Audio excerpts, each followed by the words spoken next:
नमस्ते, मैं वात्सल्य और आप देख रहे हैं स्वधर्म। बिहार में चुनावी माहौल गरमा रहा है और न्याय व्यवस्था ताक पर रख दी गई है। पटना के पारस अस्पताल का ये वीडियो जमकर वायरल हो रहा है। ये कोई फिल्म का सीन नहीं है भैया, ये हकीकत है, वास्तविक घटना। बंदूक लहराते 5 लोग अस्पताल में घुसे और एक आदमी को गोलियों से भून दिया। गोली मारने के बाद बंदूक लहराते जश्न मनाते बड़े आराम से निकल भी गए। और तो और जिसे मारा वो भी कोई मामूली आदमी नहीं था। मरने वाले का नाम है चंदन मिश्रा। 24 आपराधिक मामले दर्ज हैं चंदन मिश्रा पर, जिनमें दर्जन भर तो हत्या के मामले हैं। चंदन मिश्रा परोल पर जेल से बाहर आया था और इलाज के लिए पारस अस्पताल में भर्ती था। उसके बाद जो हुआ वो तो आपने देख ही लिया। पूरी वारदात किसी फिल्मी स्क्रिप्ट से कम बिल्कुल भी नहीं लगती है। पटना पुलिस ने इस हत्याकांड में शामिल मुख्य अपराधी की पहचान तौसीफ बादशाह के रूप में की है। तौसीफ फुलवारी शरीफ का रहने वाला है और पेशे से कॉन्ट्रैक्ट किलर बताया जा रहा है। पुलिस रिकॉर्ड में उसके खिलाफ पहले से ही आर्म्स एक्ट के तहत कई मुकदमे दर्ज हैं। अब इस केस में उसकी भूमिका सामने आने के बाद उसे पकड़ने के लिए विशेष टीमें बनाई गई हैं। पटना एसएसपी कार्तिकेय शर्मा ने खुद इस मामले में प्रेस को जानकारी दी। उन्होंने बताया कि तौसीफ के अलावा इस वारदात में 4 और शूटर्स शामिल थे, जिनकी पहचान आकिब मलिक, सोनू, कालू उर्फ मुस्तकीम और भिंडी उर्फ बलवंत सिंह के रूप में हुई है। अब सभी शूटर्स की आपराधिक हिस्ट्री की जांच की जा रही है। पुलिस ये भी पता लगा रही है कि यह हत्या तौसीफ ने किसी पुरानी रंजिश के चलते की या फिर उसे सुपारी दी गई थी। जांच के दौरान ये भी सामने आया है कि तौसीफ का नेटवर्क सिर्फ बिहार ही नहीं बल्कि उत्तर प्रदेश तक फैला हुआ है और वो वहां भी शूटरों की व्यवस्था करता रहा है। लोगों में रोष है। कानून व्यवस्था को लेकर सवाल उठाए जा रहे हैं। पुलिस प्रशासन से प्रश्न पूछा जा रहा है कि अपराध लगातार क्यों बढ़ते जा रहे हैं। लेकिन बिहार पुलिस भी कभी निराश नहीं करती। पुलिस बढ़ते अपराध का कारण मौसम को बता रही है। अक्सर हम और आप इन शब्दों में बात करते हैं कि क्या करें, मौसम ही ऐसा है कि आलस बहुत आ रही है, कुछ करने का मन नहीं कर रहा। कुछ ऐसा ही हाल बिहार पुलिस का है। उनके अनुसार मौसम ही ऐसा है कि अपराधियों से हत्याएं हो जा रही हैं।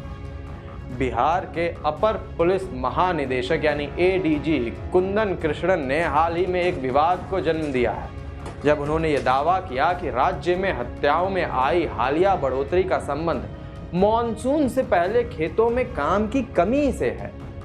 एडीजी कृष्णन के अनुसार बिहार में आमतौर पर अप्रैल, मई और जून के महीनों में हत्याओं की संख्या में वृद्धि देखी जाती है, क्योंकि इस दौरान सूखे मौसम के कारण कृषि कार्य ठप रहते हैं। उन्होंने ये भी सुझाव दिया कि इस मौसम विशेषकर ग्रामीण क्षेत्रों में खेती किसानी से जुड़े बेरोजगार युवा अक्सर पैसों के लिए अपराध की ओर मुड़ जाते हैं, जिसमें सुपारी लेकर की जाने वाली हत्याएं भी शामिल हैं। आइए आपको उनका वक्तव्य दिखाते हैं। मई जून में ज़्यादा मर्डर होते आई है वर्षों से। अप्रैल मई जून जब तक बरसात नहीं होती है ये सिलसिला जारी रहता है, क्योंकि ज़्यादातर किसान को कोई काम नहीं रहता है। एक बरसात होने के बाद लोग, कृषक समाज के लोग व्यस्त हो जाते हैं और घटनाएं घटती है। नवयुवक ज़्यादा पैसा के लिए सुपारी किलिंग शुरू कर दिए हैं, तो एक नया सेल इसी माह हम लोग गठन किए हैं। इतना भी अभी काफी नहीं है। अब तो बिहार के डीजीपी विनय कुमार ने भी एडीजी कुंदन कृष्णन के विवादित बयान का समर्थन करते हुए कहा कि अपराधों में मौसम का भी असर पड़ता है। डीजीपी ने आंकड़े देकर बताया कि जनवरी फरवरी में हत्या की घटनाएं कम होती हैं, जबकि मार्च अप्रैल में इनमें थोड़ी वृद्धि होती है। जून जुलाई के महीनों में ये घटनाएं सबसे अधिक होती हैं। पिछले साल सिर्फ जुलाई में हत्या के 49 मामले दर्ज हुए थे, जबकि इस वर्ष अब तक सिर्फ 28 मामले सामने आए हैं। उन्होंने कहा कि गर्मियों के महीनों में जमीन से जुड़े विवाद अधिक बढ़ते हैं, जिससे इन महीनों में अपराध बढ़ते हैं।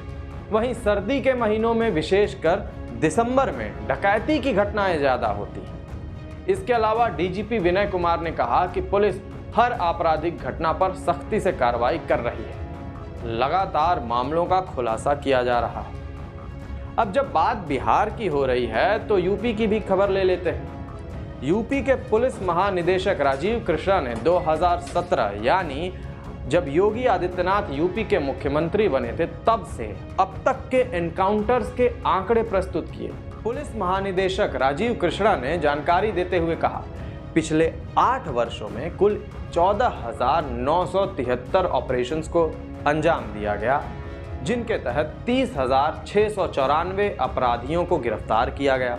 इनमें से 9,467 अपराधियों ने पुलिस पर हमला किया, जिनकी टांग में गोली मारी गई, जबकि 238 अपराधी मुठभेड़ों में मारे गए। पुलिस प्रमुख ने बताया कि सबसे अधिक मुठभेड़ें पश्चिमी उत्तर प्रदेश के मेरठ जोन में हुई। उन्होंने बताया कि मुख्यमंत्री ने यह स्पष्ट कर दिया है कि उत्तर प्रदेश में अपराधियों के लिए कोई जगह नहीं है। उन्हें या तो अपराध छोड़ना होगा या फिर राज्य छोड़ना होगा। यूपी और बिहार में कानून व्यवस्था को लेकर आपकी क्या राय है? कमेंट करके अवश्य बताएं। धन्यवाद।